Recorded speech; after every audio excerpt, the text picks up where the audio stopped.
Assalamualaikum warahmatullahi wabarakatuh. Selamat pagi, selamat datang di channel Mister Dikta, tempat belajar bahasa Inggris gratis bagi siapapun, kapanpun, dan dimanapun. Pagi hari ini kita akan belajar satu materi baru lagi dari kelas 9, yaitu tentang Reason, Purpose, Agreement, and Disagreement. Buat kamu yang baru pertama kali mampir di channel ini, jangan lupa langsung klik tombol subscribe-nya sekarang dan like video ini. Dan kalau misalnya nanti kamu merasa video ini ternyata bermanfaat dan mudah dipahami, kamu boleh banget langsung share video ini ke teman-teman kamu supaya lebih banyak orang yang bisa belajar bareng-bareng kita di sini. Oke? Oke, sebelum kita mulai, Mister Dikta pengen ingetin satu kali lagi, buat yang pengen memiliki materi-materi di channel Mister Dikta dalam bentuk PDF, boleh banget deh langsung aja buka kolom deskripsi video ini dan klik link yang ada di dalamnya. Oke, terima kasih. Kita lanjut langsung ke pembahasan materinya. Yuk! Oke, selamat pagi. Jadi di materi kedua kali ini, yang akan kita pelajari adalah cara mengungkapkan reason, purpose, agreement, dan disagreement. Ya, buat yang belum pernah kenal sama istilah-istilah ini, Mister Dikta akan jelaskan dulu. Reason itu artinya adalah alasan, purpose artinya adalah tujuan, agreement artinya persetujuan, ya, atau setuju, dan disagreement artinya adalah ketidaksetujuan. Ya, jadi intinya dalam materi kali ini kita akan belajar bagaimana caranya bisa mengungkapkan keempat hal tersebut. Oke, kita akan langsung lanjut.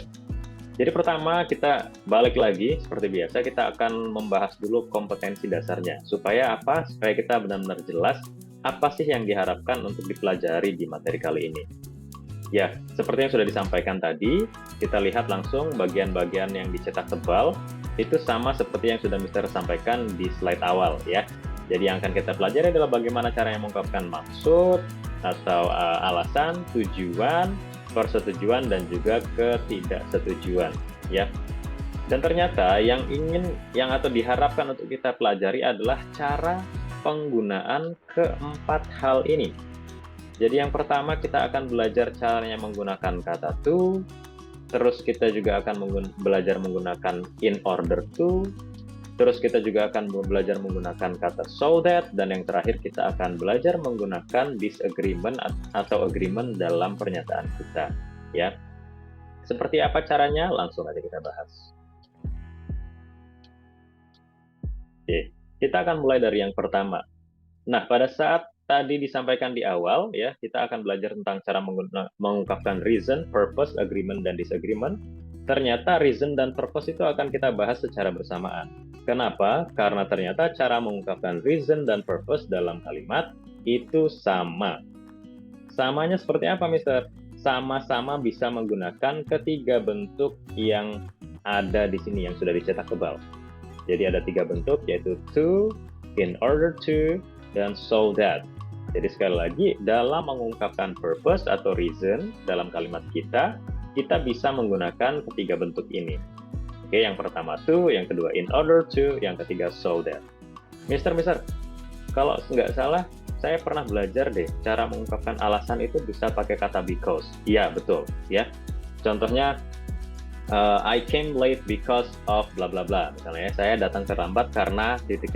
Nah, berarti di sana ada alasan dong, alasan kenapa kita datang terlambat. Tapi sekali lagi, karena patokan kita adalah yang pertama kompetensi dasarnya, ya.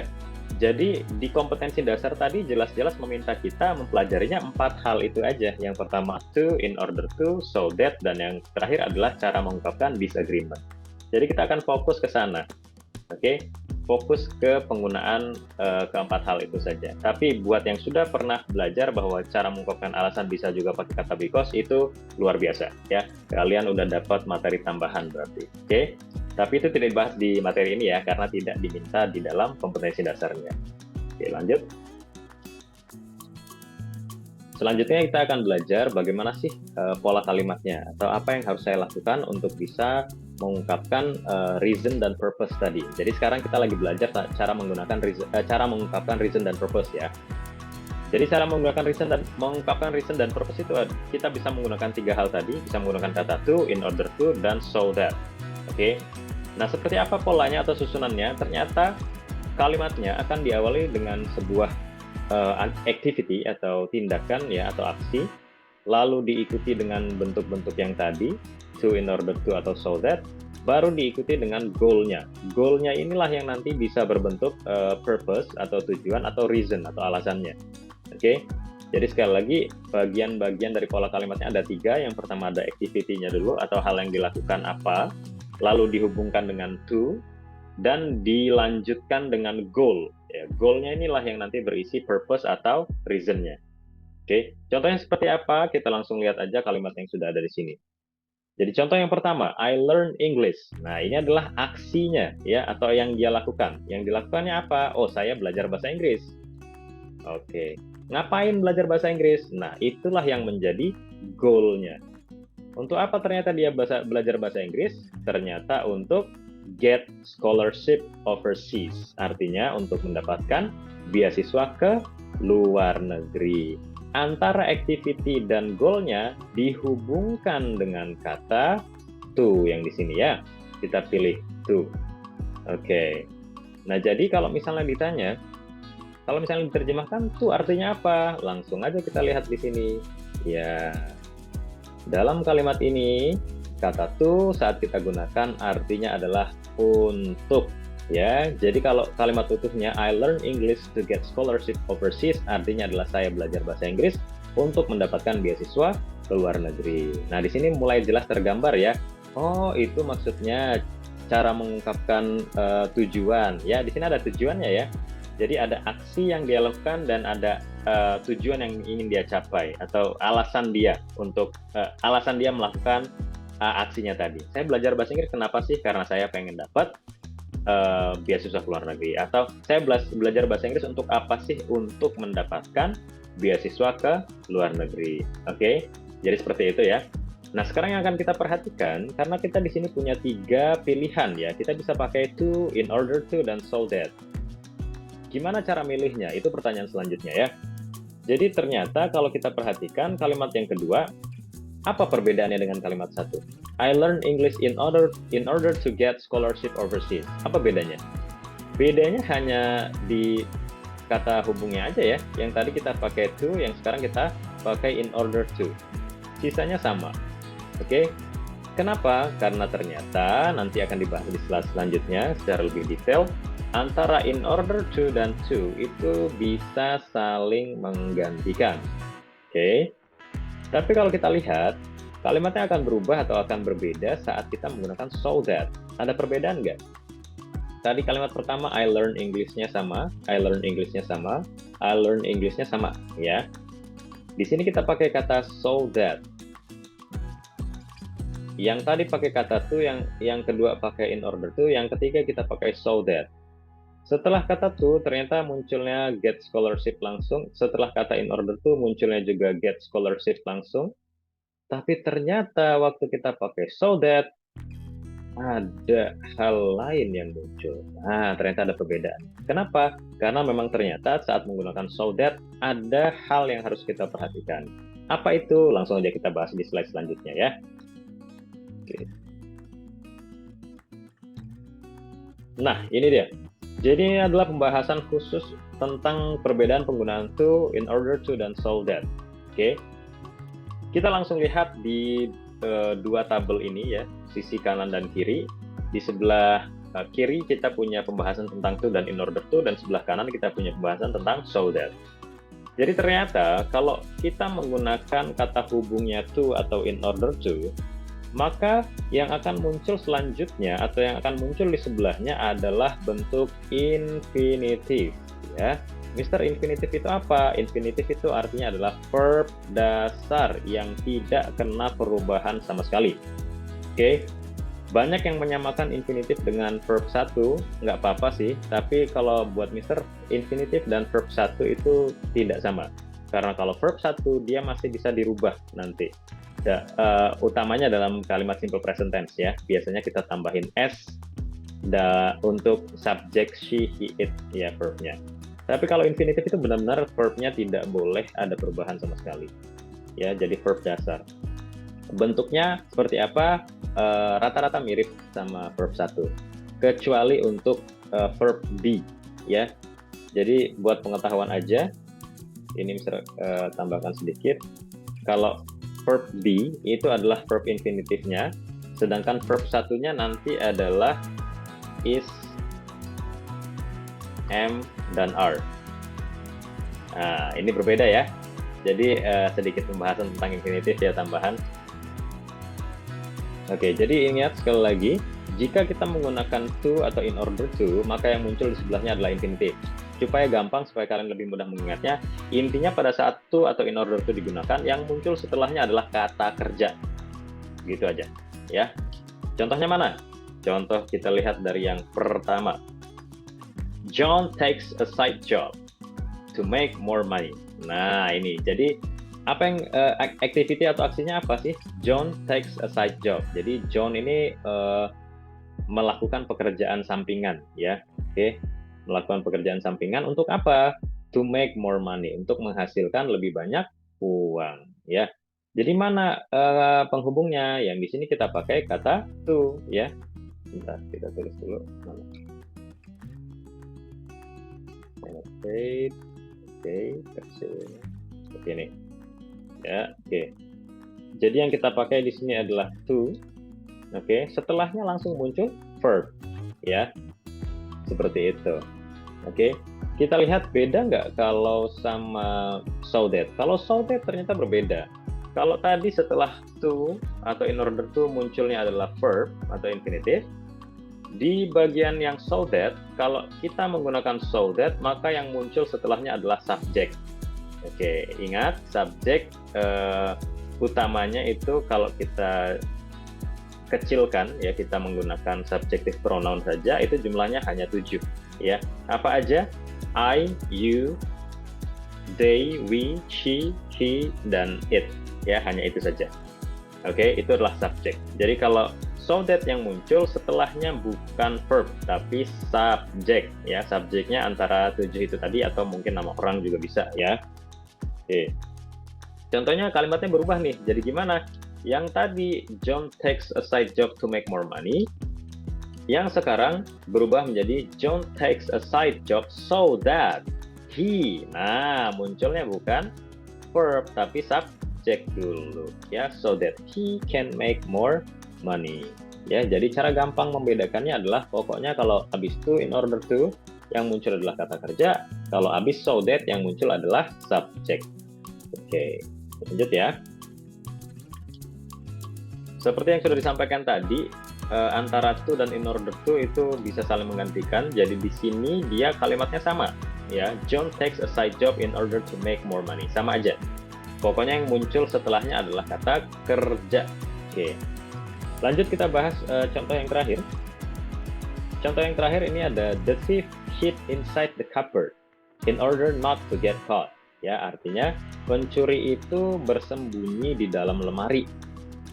In order not to, nah ini perlu ditambahkan karena ini adalah bentuk pernyataan negatif dari ini pola yang sedang kita pelajari, ya, antara to dan in order to.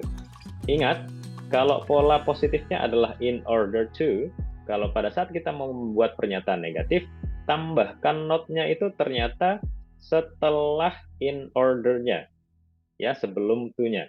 Jadi bukan in order to not, bukan, ya, in order not to. Oke, supaya tidak artinya, ya. Jadi sekali lagi ini adalah bentuk negatifnya dan perlu Mr. Dikta sampaikan. Oke. Jadi sekali lagi, the thief hid inside the cupboard in order not to get caught. Artinya si pencuri itu bersembunyi di dalam lemari supaya tidak. Nah, bahasanya seperti itu, ya. Supaya tidak tertangkap. Oke. Kalau di bagian so that gimana? Nah, ternyata untuk di bagian so that bukan di so that-nya yang dinegatifin. Oke. Tapi yang dinegatifin adalah si verb-nya. Oke. Jadi kalimatnya berubah menjadi the thief hid inside the cupboard so that he didn't get caught. Kenapa? Karena setelah so that yang muncul adalah tetap subjek, ya. Jadi untuk bentuk negatifnya dia pindah ke sebelah kata kerjanya. Oke, ya. Jadi seperti itu bedanya, ya. Jadi itulah penjelasannya tentang penggunaan to, in order to, dan so that. Sekarang kita akan masuk ke latihan soal, ya. Nah, silakan. Ini ada 5 soal. kita akan coba kerjakan bersama-sama. Buat kalian yang sedang nonton video ini, boleh langsung ambil bukunya dan coba tulis beberapa soal ini dan coba kerjakan. Setelah ini akan ada kunci jawabannya, jadi nanti jangan takut, bisa langsung dicek aja. Jadi soal pertama, Jimmy rides his bike to school every day. Ya, Jimmy mengendarai sepedanya ke sekolah setiap hari. Titik-titik, he can save some money. Ya, jadi ini maksudnya kan dia naik sepeda supaya, gitu kan? Jadi ada tujuannya ya. Dia naik sepeda setiap hari supaya dia bisa nabung atau menyisihkan uangnya sebagian. Nah ini pakainya to, in order to, atau so that kira-kira. Nah gampang aja ya, langsung dilihat aja. Yang muncul setelahnya adalah subjek atau kata kerja. Oh ternyata yang muncul setelah titik-titik adalah subjek. Kalau subjek sudah pasti jawabannya so that. Iya, terima kasih. Lanjut, nomor 2. Mr. Adam left early. Mr. Adam berangkat pagi-pagi. Titik-titik, catch the first train. Kira-kira apa isinya? Ya, catch the first train itu maksudnya untuk supaya dia bisa naik kereta yang pertama pagi itu. Jadi apa isinya kira-kira? Kita cek aja. Setelah titik-titik yang muncul adalah kata catch. Catch kata apa? Subjek bukan? Bukan ya. Catch adalah verb atau kata kerja. Jadi sudah pasti dia isinya adalah to atau in order to ya. To boleh, in order to boleh. Oke. Nomor 3. Bonnie and Sam planned their vacation early. Ya, Bonnie dan Sam merencanakan liburan mereka lebih awal. Titik-titik, they could get a good deals on flight ticket, supaya mereka bisa dapat harga yang bagus atau diskon yang bagus untuk tiket pesawatnya. Yang muncul setelah titik-titik adalah kata they. They adalah subjek, artinya jawabannya sudah pasti so that. Gampang ya, gampang banget ternyata. Nomor 4. I studied hard, titik-titik, improve my grade. Saya belajar keras untuk meningkatkan nilai saya. Improve adalah kata kerja, jadi jawabannya sudah pasti antara to atau in order to. Oke. Yang terakhir, titik-titik, get better signal. Josh makes a phone call on the rooftop. Untuk mendapatkan sinyal yang lebih baik, Josh menelponnya di atap gitu ya. Jadi apa nih? Setelah titik-titik yang muncul adalah kata get adalah kata kerja, jadi sudah pasti jawabannya antara in order to atau to. Oke. Kita lihat kunci jawabannya, silakan. Sudah ya? Lanjut, kita akan ke sini. Nah, ini ada tugas ya. Untuk tugas ini kalian boleh banget kalau pengen coba langsung bikin kalimatnya atau bikin pernyataannya dan tulis di kolom komentar video di bawah. Oke? Atau boleh dikerjakan di kelas juga nggak apa-apa. Lanjut. Nah, ini adalah materi yang kedua ya. Yang pertama tadi tentang reason dan purpose.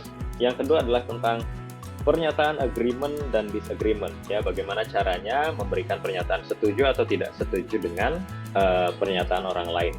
Oke, jadi sudah dibuat 2 tabel. Di sisi kiri adalah contoh-contoh atau kalimat-kalimat yang bisa kita pakai untuk menyatakan agreement. Yang sebelah kanan adalah contoh-contoh kalimat yang bisa kita pakai untuk mengungkapkan disagreement atau ketidaksetujuan. Ada yang pertama untuk agreement, bisa aja kita pakai I agree with you, artinya saya setuju denganmu. Oke. Yang kedua, you are absolutely right, kamu bener banget, begitu kan. Yang ketiga, that's a good idea, oh ide bagus, nah, artinya kita setuju ya. Yang keempat, I couldn't agree more. Nah ini yang perlu diperhatikan dan harus hati-hati. I couldn't agree more. Wah, couldn't kan kayaknya bentuknya negatif ya. Wah, kalau bentuk negatif berarti nggak setuju dong kan gitu ya. Nah ini yang orang kadang-kadang terjebak dalam opsi pilihan jawaban ya. I couldn't agree more artinya, wah saya setuju banget gitu ya. Saya setuju banget. Justru dia setuju banget ya walaupun bentuknya negatif. Ini hati-hati. I'm on the same page as you. Artinya saya sepemikiran sama kamu. Oke. Untuk disagreement, contoh-contoh kalimatnya atau polanya adalah I'm sorry but I don't agree with you. Nah ini lihat ya, hati-hati ya. Makanya kadang-kadang orang itu tertukar karena ada bentuk-bentuk negatif seperti ini ya. Nih. Tapi untuk I couldn't agree more, hati-hati, dia adalah pernyataan agreement. Oke, lanjut. Yang pertama, I'm sorry but I don't agree with you. Maaf tapi saya nggak setuju. Yang kedua, I'm not sure I agree with that idea atau with that ya. Saya nggak yakin saya setuju dengan itu. I don't think that's a good idea. Menurut saya itu bukan ide yang baik gitu ya. I'm sorry but I have to disagree. Maaf tapi kayaknya saya harus menolak ide itu. I'm afraid I can't agree with you on that. Kayaknya saya nggak bisa setuju sama kamu gitu ya. Nah ini adalah contoh-contoh pernyataan yang bisa kita pakai untuk mengungkapkan agreement dan disagreement. Sekarang kalian sudah punya, boleh di screenshot dulu dan nanti disalin. Selanjutnya kita akan langsung belajar bagaimana menggunakan pernyataan agreement dan disagreement itu sebagai respon kita terhadap ide atau pemikiran orang lain. Nah ini ada gambarnya adalah ada orang bocil-bocil buang sampah di sungai. Kalian setuju nggak sama buang sampah di sungai? Ya, nggak setuju ya, karena bikin sampah jadi kotor, bikin sungai jadi kotor ya. Nah, contoh idenya adalah gini. I think we should keep piranha and crocodile in the river. So anyone throwing their trash in the river like this will be bitten by it. Wah, ini ekstrim banget nih idenya ya. Menurut saya kita harus pelihara piranha sama buaya deh di sungai supaya orang-orang yang buang sampah kayak gini langsung dimakan, digigit sama piranha dan buayanya. Waduh, idenya ekstrim sekali ya. Menurut kalian setuju nggak? Iya, mungkin ada yang setuju juga, yang punya ide ekstrim juga ya. Tapi ternyata responnya di sini adalah I'm afraid I can't agree with you on that ya. Jadi saya kayaknya nggak bisa deh setuju sama ide kamu gitu kan. Kenapa? Your idea is too dangerous. Ya, ternyata menurut si orang yang memberi respon ini, ide kamu tuh terlalu bahaya. Bahaya banget lah, orang buang sampah malah meninggal dimakan buaya ya. Lanjut. Contoh ide yang kedua, gambarnya masih sama ya. What if we build a fence along the river so people can't get close to the water? Ya, bagaimana kalau misalnya kita bangun pagar aja deh? Kalau tadi kan ide buaya nggak diterima gitu kan, ya udah deh, kalau ide buaya nggak diterima, kita bangun pagar aja di sepanjang sungai itu supaya orang-orang tuh nggak bisa mendekat ke sungai. Nah, responnya ternyata setuju nih, ya kan? Karena oh ya lebih baik ini idenya. That's a good idea. Let's do this, ya. Itu contohnya. Nah, sekarang ini adalah latihan untuk kalian. Gambarnya ini adalah ada bapak-bapak lagi bakar sampah, ya. Tapi kayaknya kelihatannya dari situasinya kita lihat ini kayaknya kemungkinan bakar sampahnya di sekitaran perumahan orang. Sampahnya banyak banget, tapi di belakang itu ada dinding rumah sepertinya ya. Jadi idenya adalah I think we should find someone who burns their trash in a crowded environment. Ya, menurut saya kita harus mendenda orang-orang yang bakar sampah di lingkungan yang ramai. Ya, gimana nih menurut kalian? Karena menurut Mr. Dikta ini idenya boleh juga nih. Kenapa? Karena di lingkungan yang ramai kalau bakar sampah itu kan berarti dia kan sampahnya langsung masuk ke rumah orang-orang. Artinya langsung mengganggu pernafasan orang-orang banyak gitu kan. Jadi kayaknya mengganggu lah. Kalau membakar sampah sebaiknya memang kita cari area terbuka yang kosong gitu. Jadi nggak mengganggu orang. Nah, respon kalian seperti apa? Kalian boleh setuju, boleh tidak setuju. Silakan tuliskan di kolom komentar di bawah. Oke, Mr. Dikta tunggu. Oke. Nah, ini adalah tugas yang terakhir. Tugas yang terakhir adalah berlatih memberikan respon, agreement dan disagreement bersama teman-teman kalian melalui WhatsApp ya. Jadi silahkan cari masalah apa sih yang ada di sekitar kamu. Jika sudah, foto ya, ambil fotonya dan kirimkan foto tersebut beserta ide atau pendapatmu melalui WhatsApp ke chat personal teman-teman di satu kelas. Oke. Nah, mintalah mereka untuk memberikan respon terhadap ide yang kamu berikan. Pilih 5 respon terbaik dan presentasikan di kelas. Nah, contohnya seperti apa responnya? Ini. Di sini ada masalah penumpukan sampah nih ya di pinggir jalan. Kalau sampah menumpuk di pinggir jalan berarti kan mengganggu orang banget, ya kan? Mengganggu perjalanan, aromanya juga nggak enak gitu kan.